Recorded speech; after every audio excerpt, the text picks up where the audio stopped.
amazing, undescribable. Sometimes when people touch my life or when Allah touches me, it's a feeling that I never thought I could feel. It's like overwhelming compared to any sense of happiness that I've ever had in my life before this. In what way is it different than before? I'm much more patient now. I'm more understanding, more accepting. I'm not afraid to die anymore. Like before, when I didn't believe there's anything after death, that this is all we have and then it's over and whatever you do with this time is what you do. But now it's like, whatever I don't do now, I can do later. It's like an unlimited amount of time, and it just makes refraining from all the things we shouldn't do so much easier to know that there's going to be 10,000 times better things that we can't even imagine afterwards, I think. And yeah, I'm just a lot more at peace in my everyday life, in the way that I deal with people, in the way I deal with my work. How has it changed your everyday life?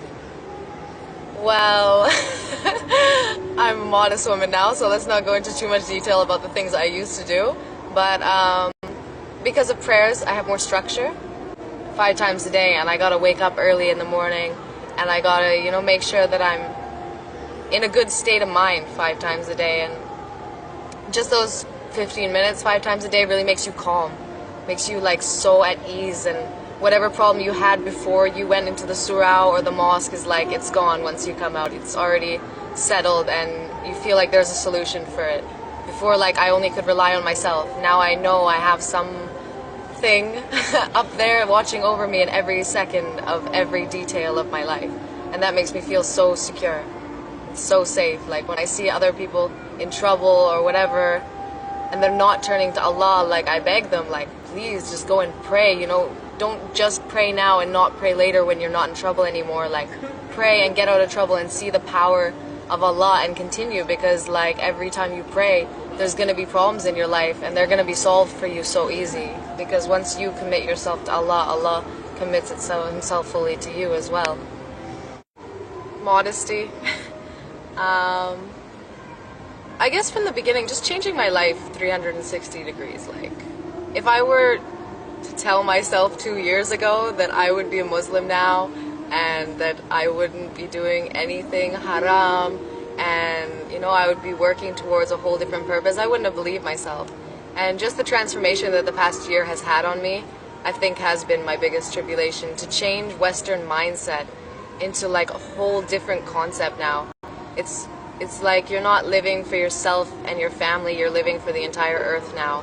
And being a convert into Islam, it's like Muslims will tell you that Allah loves converts more than people who are born into Islam. Because I feel like I was given this gift that Allah like saved me and like gave me this beautiful gift of Islam, and if I don't appreciate or respect that, it's like 10,000 times more disrespect on Allah than if somebody was just born into it and was told to be Muslim from the beginning. So I think, yeah, just trying to deal with the guilt when I do slip. But I mean, everybody says Islam is easy, but I don't like to take it so easy because then I think I'm going to get lazy. They say like there's always a way and there's always a reason as long as you have the niyyah, the intention to do good and stuff. But I think like we shouldn't take it so easy like that, because we are given a beautiful gift that a lot of people, they'll never be so lucky to see this beautiful, caring, loving, giving society that Islam creates if it's done properly. Wow, when you asked the first part of the question, do I get support from other Muslims, I was going to say overwhelming amount of support. So yes, to your second part, is it overwhelming? Yeah, sometimes it really is. It's like every Muslim I meet, they want to give me something. Whether it's prayer beads or a prayer mat or a book or a Quran, like I have like... Or advice. Or advice. I have like 5 different versions of the Quran, different translations. I have one from 1980, like... I get some really crazy, cool gifts and advice and support from every Muslim. Like when I tell them I'm a convert, their face like lights up, like, MashaAllah, I'm so happy to meet you and welcome, and they want to hug me and Just like, you know, if you ever need anything, call me. If you need advice, if you need this. And I never felt like I'm from Canada, so we do have a very good sense of community. Like when you pass by someone on the street, they'll greet you hello and, you know, whatever. So it is kind of like that Islamic value also. But the extent of it in Islam is like, mashallah, amazing. People they're so happy to see that you embraced Islam, and they also want your prayers, I think, because the dawah from converts is big.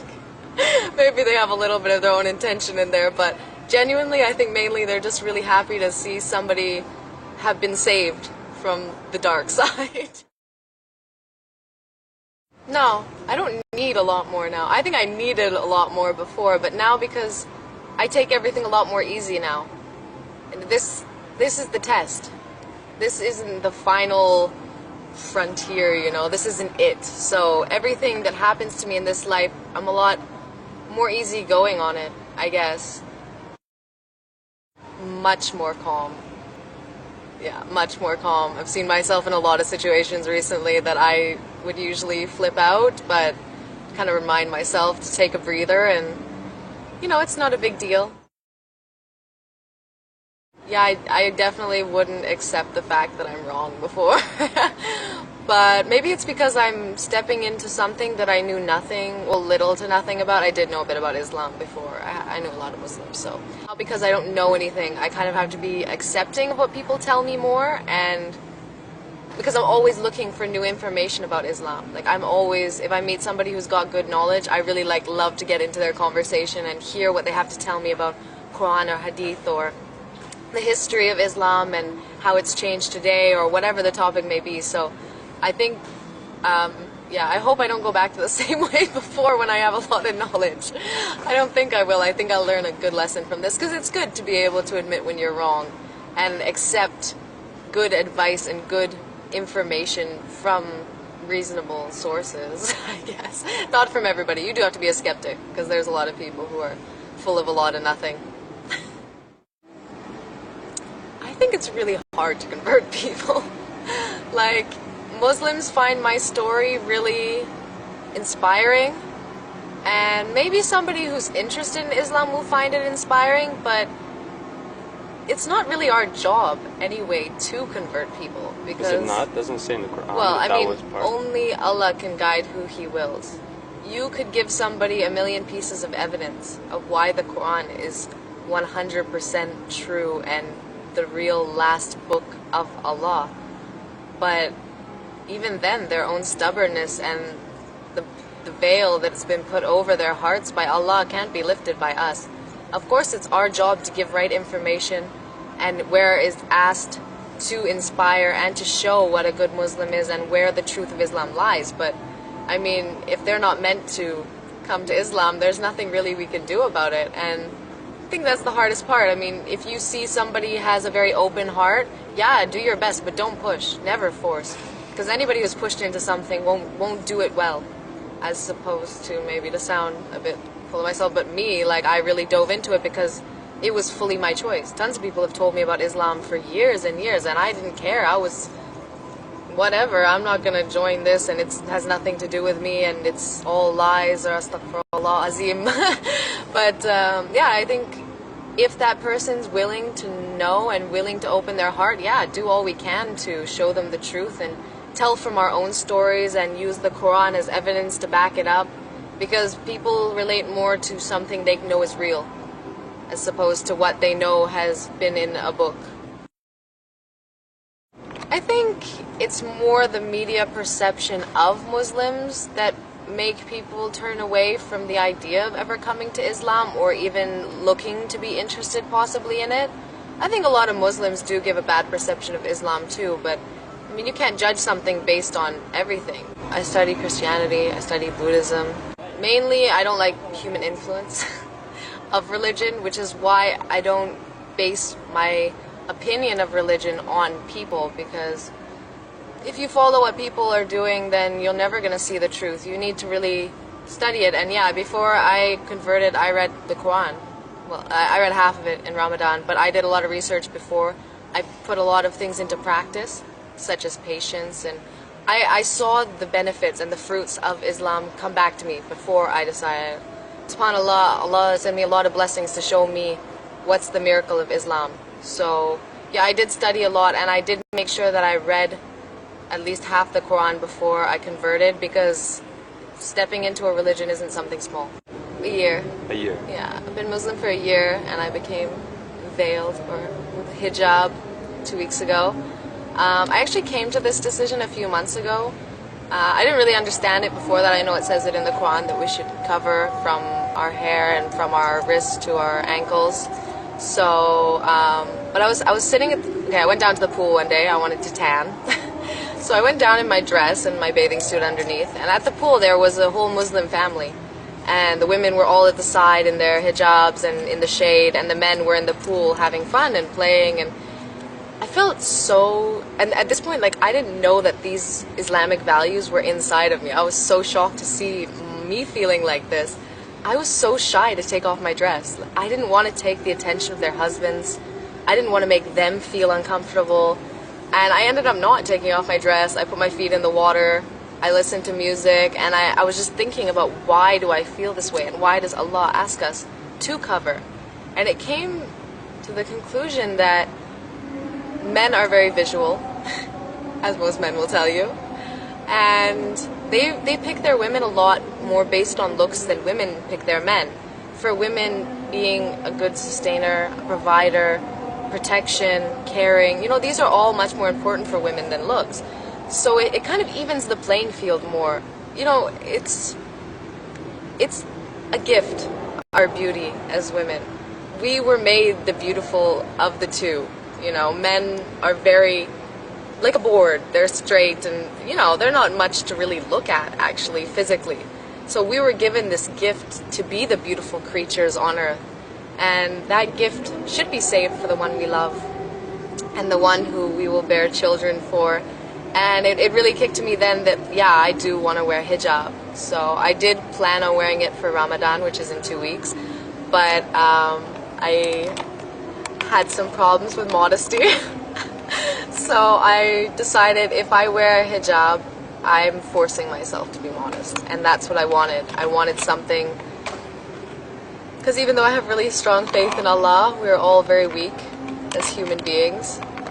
So I did want something to push me to be modest more, and to be more conservative in my lifestyle and in my thoughts and in my mentality.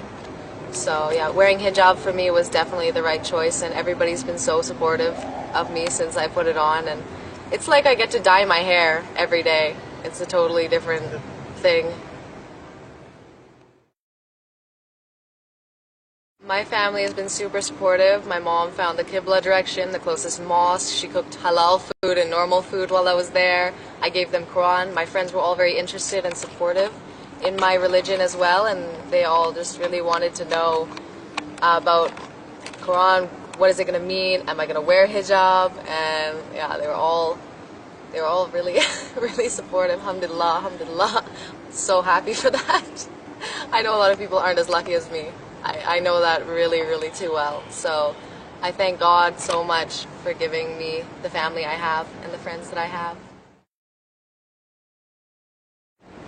Everything, subhanallah, like, just look around you. Look at every minute of your life, like, every time that you don't get in that car accident, every time that, something comes to you that you thought was impossible to happen, subhanallah, like, that guides me to be a better Muslim and to just thank Allah more and more every day.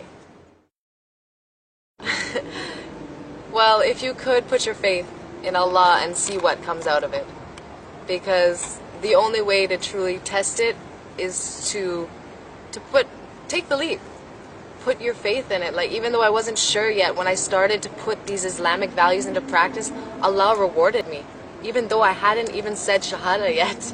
So, I mean, if you're in doubt about it, then just try. You don't have to say your Shahada yet, but read Quran, learn what it's about. It's about feeding your neighbor, feeding the people you don't know, ending slavery. Like, it's so, subhanAllah, everything that you, if you're a good person, believe the world should be, that's what Islam really is.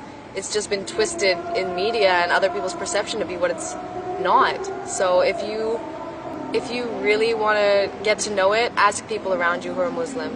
See the kindness in Muslims' hearts, and then you'll be able to really understand what it's all about. Thank you, Vicboria Nailah. Thank you. One love.